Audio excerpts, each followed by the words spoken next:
हे सर्वशक्तिमान पिता परमेश्वर, आपका धन्यवाद देते हैं आज की इस दिन के लिए, आज की शाम के लिए। इसमें हम एक बार फिर से आपके चरणों में हैं। प्रभु, आपका वचन कहता है कि धन्य है वे लोग जिन्हें तू चुनकर अपने पास आने का अवसर देता है। प्यारे खुदा, आपने हमें ये अवसर दिया है, इसके लिए हम धन्यवाद करते हैं। हे पवित्र आत्मा, आइए और हमारी सहायता कीजिए, अपने वचन के द्वारा हमसे बात कीजिए, इस वचन को सीखने में हमारी सहायता कीजिए। प्रभु यीशु क्रिस्त के सामर्थी नाम से मांगते हैं, आमीन। आज का जो दिन है वो लैंड डेज में जो हमारा वेडनेसडे की जो हमारी आराधना होती है, उसका पहला एक तरह से वेडनेसडे है। और हर वेडनेसडे जो है हमारे चर्च में हम प्रार्थना करते हैं और अलग अलग विषयों पर हम प्रभु के वचन को सुनेंगे। तो एक वचन जो आज मत्ती की इंजील उसके 5वें अध्याय में और 29 और 30 आयत में हमने पढ़ा है, तो उस पर हम मनन करेंगे। क्योंकि जब हम इन उपवास काल में हैं, जब हम इन 40 दिन के उपवास काल में और पश्चाताप के दिनों में हम परमेश्वर की आराधना करते हैं, स्तुति करते हैं, तो इन दिनों में हम ज़्यादा से ज़्यादा हम समय परमेश्वर के साथ बिताने का प्रयास करते हैं और साथ ही साथ में कुछ चीज़ें हम छोड़ते हैं ना। इन दिनों में मेन हमारा टास्क ये है कि वो जो कुछ गलतियाँ या कुछ पाप या कुछ बुराइयाँ जो रेगुलर हम हमेशा करते रहते हैं, तो उनके ऊपर ध्यान देना और उनको अपने जीवन से अलग कर देना है, उन बातों को अपने जीवन से अलग कर देना है। और ये 40 दिन जो है उसका छोटा सा एक भाग है। हालांकि उनको हमें गलत चीज़ों को हमेशा के लिए अपने जीवन से, अपनी लाइफ से हमें अलग कर देना चाहिए। लेकिन ये 40 दिन जो है हमें अपने आप को अपने जीवन पर मनन करने के लिए, अपने आप को जांचने के लिए, परखने के लिए एक समय है कलीसिया ने ठहराया है कि हम इन दिनों में अपने आप को परखें, जांचें और परमेश्वर की ओर पास आए जाएं। तो यहाँ पर वर्ष 29 और 30 जो है लिखा है कि यदि तेरी दाहिनी आंख तुझे ठोकर खिलाए तो उसे निकाल कर अपने पास से फेंक दे, क्योंकि तेरे लिए यही भला है कि तेरे अंगों में से एक नाश हो जाए और तेरा सारा शरीर नरक में ना डाला जाए। तो यहाँ पर प्रभु यीशु मसीह दो उदाहरण देते हैं कि एक तो यदि तेरी आंख तुझे ठोकर खिलाए तो उसे निकाल कर फेंक दे। दूसरे कहते हैं कि यदि तेरा दाहिना हाथ तुझे ठोकर खिलाए तो उसे काट कर अपने पास से फेंक दे, और क्योंकि तेरे लिए यह भला है कि तेरे अंगों में से एक अंग नाश हो जाए और तेरा सारा शरीर नरक में डाला ना जाए। तो यहाँ पर दो बातें प्रभु यीशु मसीह कहते हैं कि एक तो अगर आँख की जो परीक्षाएं हैं या आँख के द्वारा जो ठोकरें हमें मिलती हैं, या जो हमारे आँखों के द्वारा जो हमारे दिमाग में जाते हैं, हमारे मन में जाती हैं, वो चीज़ें फिर हाथों से हम उन कामों को अंजाम देते हैं, तो उन कामों को हमें अपने जीवन से दूर करना है, अलग करना है, उसको त्याग कर एक तरह से पूरी तरह से उसे कट कर देना है ना। लिखा है कि उसे निकाल कर अपने पास से फेंक दीजिए ना। तो ये एक ऐसी लाइनें हैं, दोनों दो ऐसी वर्सेस हैं जहाँ पर लिखा कुछ और है और इसका मतलब कुछ और है। लिखा गया है कि अपनी आंख को निकाल कर फेंक दे, लेकिन हम अपनी आंख को कोई भी निकाल कर फेंक नहीं सकता, या अपने हाथ को अगर कोई गलती करता है तो उसको काट कर हम उससे अपने शरीर से अलग नहीं कर सकते। ये एक उदाहरण दिया गया है यीशु मसीह के द्वारा कि जो चीजें हमें परमेश्वर के राज्य से अलग करके हमें नरक में ले जा रही हैं, नरक की ओर हमें ले जा रही हैं, उन चीजों को हमें अपने मन से, अपनी आंखों से, अपने शरीर से, अपने हाथों से, अपने कर्मों से जो है अलग करके जो है वो हमें परमेश्वर के राज्य में जाना ज्यादा हमारे लिए जरूरी है कि हम उस काम को करते करते उन पापों को अपने साथ लिए हुए हमारा सारा शरीर, हमारी यानी आत्मा जो है वो दट पाए, वो नरक में जाए। इससे बेहतर है कि हम उस एक गलती को जो हमारे जीवन में पाई जाती है उसको हम अपनी आंखों से, चाहे वो आंखों का पाप हो सकता है, चाहे वो हाथों का पाप हो सकता है, चाहे वो शरीर की अभिलाषाएं हो सकती हैं, किसी भी तरह के पाप हो सकते हैं। तो मैं आज जो है आपको 7 चीजें जो है जो नीति वचन में हमने पढ़ा है वो 7 चीजें अपने आप से, अपने मन से, अपने घर से, अपने जीवन से हमें उन 7 चीजों को अलग करने की जरूरत है। जैसा कि यहाँ पे लिखा है कि उन चीजों को अपने से अलग कर दे। अगर आंख के पाप है तो उसको हमें अलग करना है, यदि वो हाथों के पाप है या मन के पाप है, शरीर के पाप है, तो इन उपवास के दिनों में हमें उनको अपने आप से अलग करना है। क्यों अलग करना है? क्योंकि ऐसे पापों से परमेश्वर बेहद घृणा करते हैं। परमेश्वर ऐसे पापों से खुश नहीं होते हैं, और इसलिए नीति वचन उसका 5वां अध्याय और उसके 6ठा अध्याय और उसके 16 से 19 हमने पढ़ी है वर्सेस जो हैं। तो लिखा है कि 6 वस्तुओं से यहोवा बैर रखता है, वरन 7 हैं जिनसे उसको घृणा है ना। 6 वस्तुएं हैं यहोवा जिनसे पूरी तरह से बैर रखता है, वरन 7 है जिनसे उसको घृणा है। तो बैर रखना और घृणा रखना, जबकि पूरी बाइबल हमें बताती है कि परमेश्वर हमारा प्रेम करने वाला, दया करने वाला, क्षमा करने वाला परमेश्वर है, लेकिन वो उन लोगों पर दया करने वाला है जो पश्चातापी लोग हैं और अपनी गलतियों को मानने वाले लोग हैं, लेकिन पाप से वो किसी तरह का कॉम्प्रोमाइज नहीं करता है। परमेश्वर पाप से कोई समझौता नहीं करता है। अगर समझौता किया होता तो यीशु मसीह को मरने की जरूरत नहीं थी, जब पाप के लिए है, क्योंकि वो हम सब के पापों को अपने ऊपर लेकर वो क्रूस पर बलिदान हो गया। तो 6 चीजें हैं जो इन लैंड डेज में जो है हमें इनके ऊपर सोचना है कि अगर हमारे अंदर पाई जाती है, मैं ये नहीं कहता कि पाई जाती है, लेकिन अगर ये किसी भी जीवन में या मेरे और आपके जीवन में अगर ये पाई जाती हैं तो हमें, जैसे यीशु मसीह ने कहा कि अगर ये हमें ठोकर खिला रही हैं, हमें स्वर्ग के राज्य में जाने से रोक रही हैं, तो इनको हमें अपने जीवन से आज ही अलग करने की जरूरत है। तो पहली चीज जो है यहाँ पे लिखा है कि 6 वस्तुएं हैं जिनसे युवा बैर रखता है, वरन 7 है जिनसे युवा घृणा करता है, अर्थात घमंड से चढ़ी हुई आंखें। तो जो पहली चीज है हमें अपने जीवन से निकालनी है वो घमंड से चढ़ी हुई आंखें, यानी घमंडी मन जो है या घमंडी शरीर जो है या घमंड करने वाला व्यक्ति जो है, जो हमारे अंदर वो एक ऐसा व्यक्तित्व या शैतान का काम जो है पाया जाता है, जो हमारे अंदर घमंड लेकर आता है। और परमेश्वर हर प्रकार के घमंड करने वाले से क्या करता है? घृणा करता है।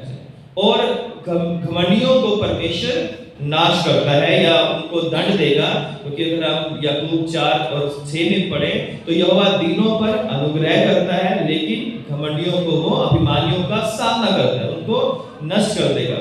तो तरह तरह के घमंड हमारे जीवन में आ जाते हैं, कई बार पैसा, कई बार घर या परिवार या नौकरी या हमारी पहुंच या हमारी जान पहचान जो है, या हमारा अगर हम बड़े नामी व्यक्ति हैं, तो ऐसी ऐसी चीजें जो संसार में हमारे पास होती हैं, तो जो वो बढ़ती हैं, चाहे धन हो, चाहे वो हमारा हमारी कोई पहचान हो या हमारा नेम फेम कुछ भी हो जो है, तो जब ये चीजें बढ़ती हैं तो हमारे जीवन में घमंड आना शुरू हो जाता है ना।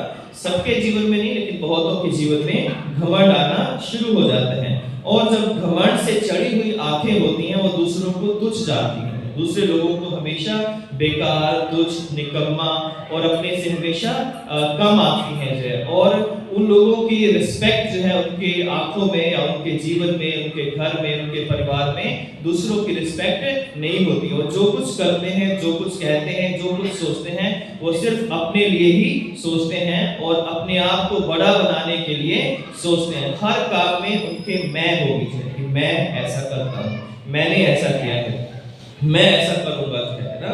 और वो सारे चीजें जो है उसके अंदर मैं करके पाई जाती हैं। और इस कारण परमेश्वर ऐसे घमंड से, है ना, लोगों से परमेश्वर घृणा नहीं करता, लेकिन घमंड से जो है, जो पाप है, अगर उसको हम लेकर चलते हैं तो परमेश्वर घमंडियों से क्या करता है? घृणा करता है। दूसरी बात, झूठ बोलने वाली जीभ जो है ना, जीभ जो है एक अथाह सागर है। अगर हम याकूब की 3रा अध्याय पढ़े तो जीभ के बारे में बड़ी बहुत सारी जो उसकी क्वालिटीज हैं वो जो है वहाँ पे डिटेल में समझाई गई हैं कि वो आग लगाने वाली है, और घोड़ों को तो कंट्रोल में किया जा सकता है, जहाजों को कंट्रोल में किया जा सकता है पतवार से, लगाम से जो है। लेकिन जीभ जो है एक ऐसा अंग है जो जंगल में एक चिंगारी की तरह काम करती है ना, वो एक पाप का एक अथाह सागर है जो। तो इसलिए जो है झूठ जो बोलने वाली जीभ है, झूठ बोलना शैतान का काम है ना।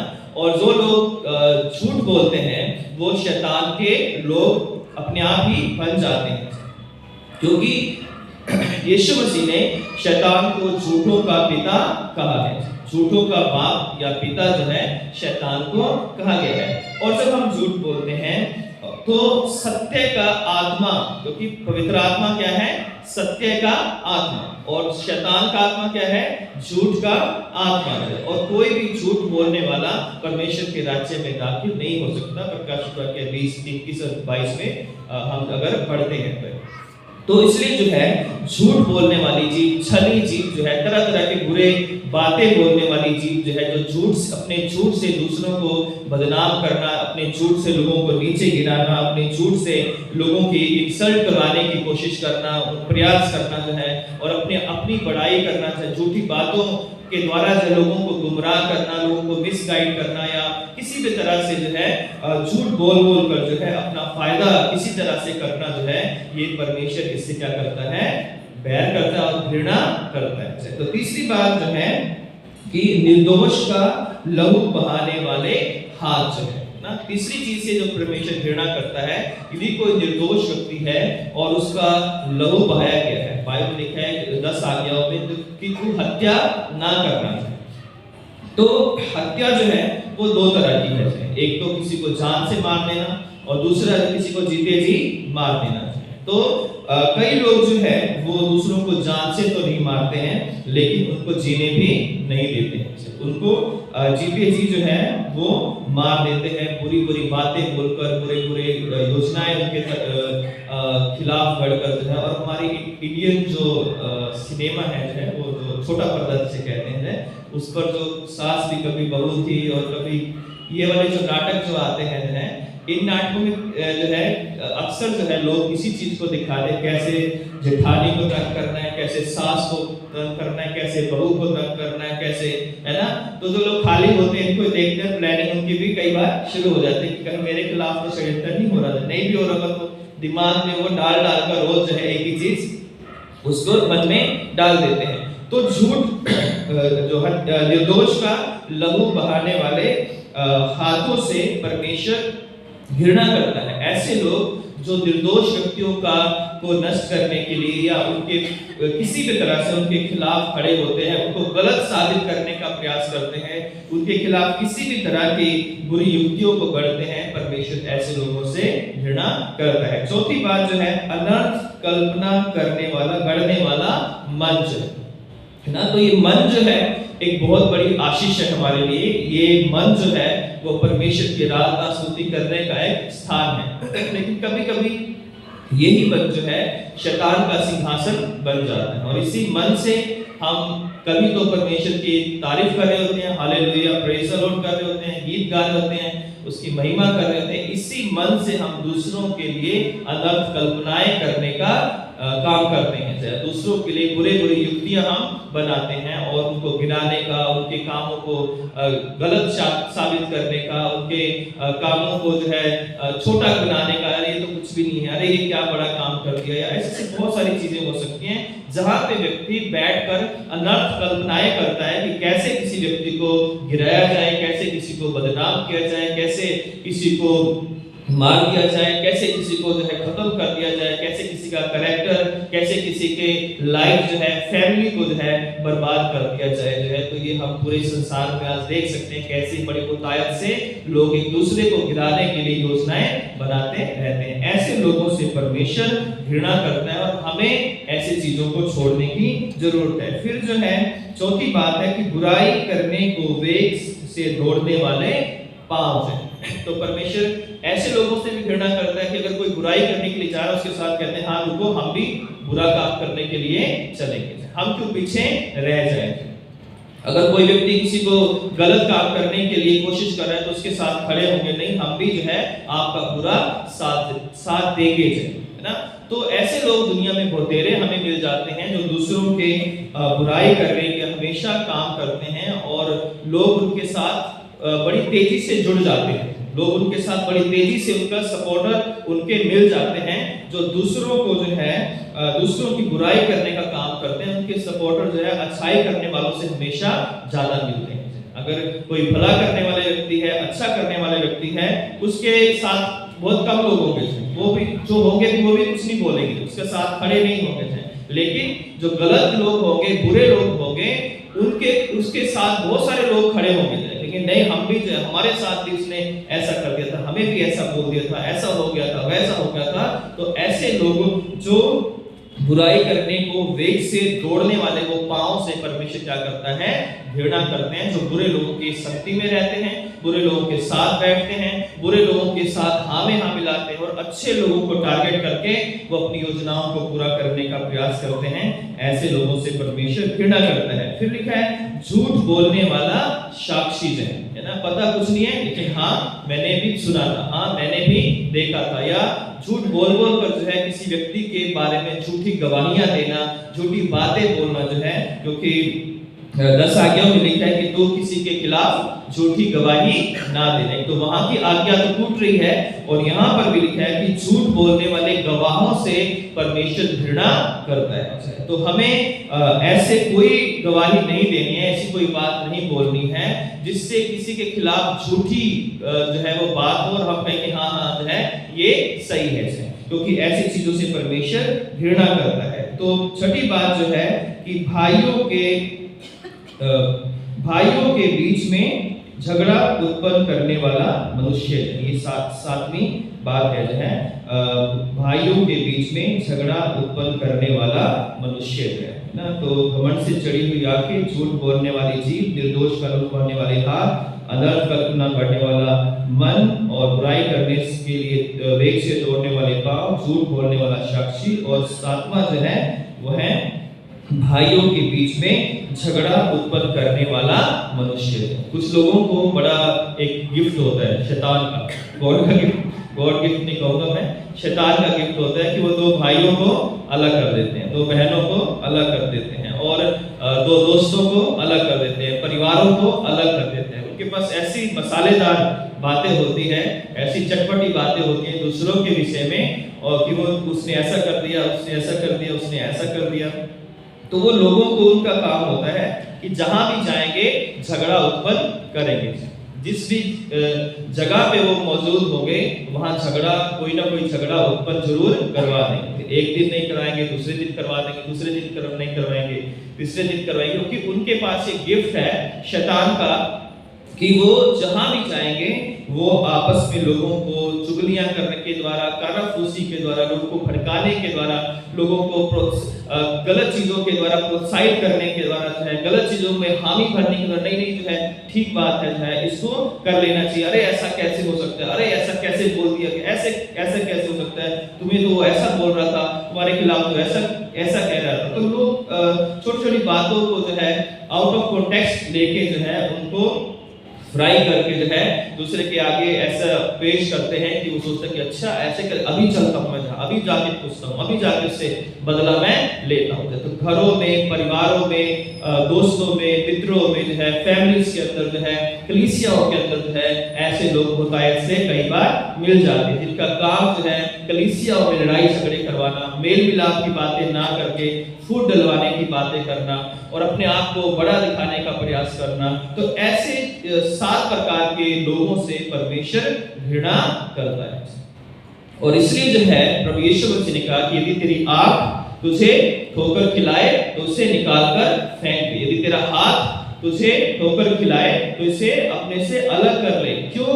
क्योंकि परमेश्वर नहीं चाहता कि कोई व्यक्ति ये जानते हुए भी कि ये गलत काम वो कर रहा है और उसके बाद भी वो उस पाप को अपने जीवन में बनाए रखे, उस चीज को अपने जीवन में बनाए रखे जाए। अगर वो अपने जीवन में उस चीज को ये जानकर भी कि ये गलत मैं कर रहा हूँ, उस चीज को पकड़े रहता है, उसको बनाए रखता है, तो लिखा है कि वो नरक का वारिस होगा। क्योंकि यीशु मसीह जब ये कह रहे हैं, तो यीशु मसीह कहने का मतलब ये था कि ऐसा ना हो कि तुम नरक में जाओगे, इसलिए तुम उसको फेंक दो कि तुम्हारा शरीर नरक में ना जाए, और तुम एक अंग बेशक अलग हो जाए पर तुम पूरी तरह नरक में, तुम्हारी आत्मा नरक की आग में ना चली जाए।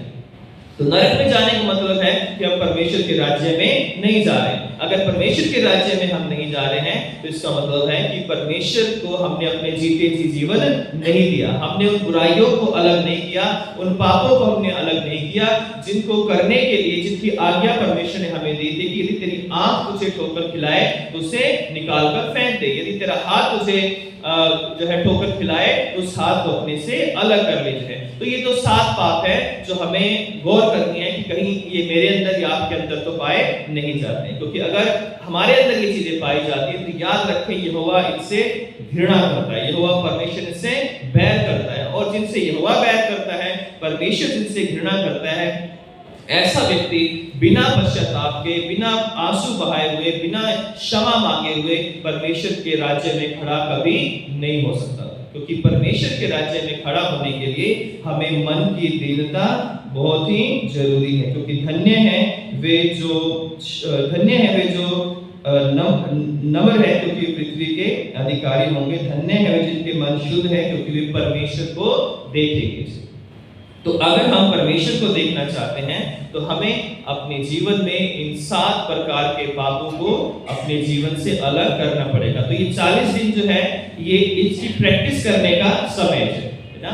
ये ऐसा नहीं कि हम 40 दिन छोड़ के और जैसे ईस्टर आएगा चलो अब क्या हो गया, खत्म हो गया, मंडे से फिर वापस पहला पाप आ जाए, फिर दूसरा, फिर तीसरा, ऐसे करते करते फिर जो हमने उन चीजों को अपने जीवन से निकाला था वो अगले मई के ईस्टर हम मनाएंगे 9 तारीख को, और अगले मई तक जो वो सातों के साथ चीजें फिर से हमारे जीवन में आ जाए, और फिर हम पूरा साल उनको अपने जीवन में लेकर जिए जाए, और फिर अगले साल हम कहे कि अब तो हमने ईस्टर भी क्रिसमस भी मना लिया, हमने नया साल भी मना लिया, फिर क्या करो, परमेश्वर के पास आ जाओ और कहो कि हे परमेश्वर, वो 7 चीजें फिर से गलती से आ गई थी, इस बार जो है माफ करना और मुझे क्षमा करना जो है, और इस बार फिर मैं 40 दिन तक इस कामों को नहीं करूंगा। तो परमेश्वर आपके लिए इस संसार में आए हैं, मेरे और आपके लिए इस संसार में आए हैं ताकि वो एक ही बार हमें पाप से छुड़ा ले, है ना। घर कितना ही साफ हो, डस्ट आने से तो हमारा नहीं कर सकते, डस्टिंग तो जरूर आएगी। ये अगर चर्च को भी बंद भी कर देंगे तो बंद भी जो है इसके अंदर डस्ट आ जाएगी अगर इसकी सफाई नहीं होगी। संसार में रहते हुए छोटी छोटी दुख तकलीफें या बीमारियां या पाप जो है बार बार हमारी जिंदगी में आएंगे, लेकिन उसकी डस्टिंग करते रहना जरूरी है। अगर आप डस्टिंग नहीं करेंगे तो वही कचरा धीरे धीरे इतना भर जाएगा कि उसको उठाना मुश्किल हो जाएगा। इसलिए यीशु का जो वचन है, यीशु का जो लहू है, प्रतिदिन हमारे पापों को क्षमा करने के लिए हमारे लिए उपलब्ध। अगर कोई गलती होती भी है तो परमेश्वर से कहें कि हे परमेश्वर, आज मेरे से गलती हो, मुझे क्षमा कर, क्योंकि वो क्षमा करने वाला परमेश्वर है, वो दया करने वाला परमेश्वर है। तो आप सबकी परमेश्वर सहायता करें और अपना अनुग्रह दे कि हम 6 नहीं पर 7 चीजों को अपने जीवन से दूर करें, क्योंकि परमेश्वर इनसे घृणा करता है, परमेश्वर इनसे बैर करता है। आइए प्रार्थना करें। सर्वशक्तिमान पिता परमेश्वर, सारा आदर महिमा जलाल हम आपको देते हैं। हे पवित्र आत्मा, आपने हमसे बात की है, हम आपका धन्यवाद करते हैं। पिता, हम सब ये अंगीकार करते हैं कि हम कतई सिद्ध नहीं है मेरे परमेश्वर। प्रभु, हमारे अंदर बहुत सारी कमियां हैं पिता, बहुत सारे चीजें हमारे अंदर अभी भी सुधार की जरूरत है। प्रतिदिन हमें आपके लहू की जरूरत है। हे प्रभु यीशु, हमारे हर एक गुनाह को माफ कर और पिता होने दे कि प्रभु हम किसी भी तरह की ये चीजें अपने जीवन में ना इनको बढ़ने दें, इनको हम अलग कर दें, क्योंकि प्रभु आप हमें जीवन देने के लिए आए हैं और हम चाहते हैं पिता कि हम उन सब बुरी बातों को त्याग कर उस जीवन को पाए पिता जो आपने हमारे लिए उपलब्ध करवाया है। यीशु क्रिस्त के सामर्थी नाम से मांगते हैं, आमीन। आप सबों को जय मसीह की।